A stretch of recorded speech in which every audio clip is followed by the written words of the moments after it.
Hi. How was your prayer time today? Okay. Here we go. This is the Bible reading for August 13th from the One Year Bible for Kids Challenge Edition. Luke 14:15-35, Parable of the Great Feast. Hearing this, a man sitting at the table with Jesus exclaimed, "What a blessing it will be to attend the banquet in the kingdom of God." Jesus replied with this story, "A man prepared a great feast and sent out many invitations. When the banquet was ready, he sent his servant to tell the guests, 'Come, the banquet is ready.' But they all began making excuses. One said, 'I have just bought a field and must inspect it. Please excuse me.' Another said, 'I have just bought 5 pairs of oxen, and I want to try them out. Please excuse me.' Another said, 'I now have a wife, so I can't come.' The servant returned and told his master what they had said.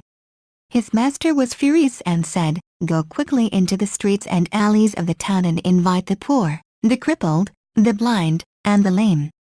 After the servant had done this, he reported, 'There is still room for more.' So his master said, 'Go out into the country lanes and behind the hedges and urge anyone you find to come, so that the house will be full. For none of those I first invited will get even the smallest taste of my banquet.'" The cost of being a disciple. A large crowd was following Jesus.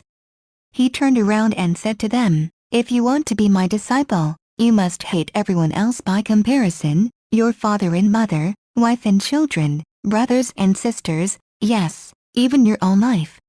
Otherwise, you cannot be my disciple. And if you do not carry your own cross and follow me, you cannot be my disciple. But don't begin until you count the cost. For who would begin construction of a building without first calculating the cost to see if there is enough money to finish it? Otherwise, you might complete only the foundation before running out of money, and then everyone would laugh at you. They would say, 'There's the person who started that building and couldn't afford to finish it.' Or what king would go to war against another king without first sitting down with his counselors to discuss whether his army of 10,000 could defeat the 20,000 soldiers marching against him?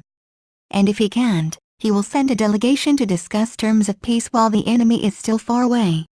So you cannot become my disciple without giving up everything you own. Salt is good for seasoning. But if it loses its flavor, how do you make it salty again?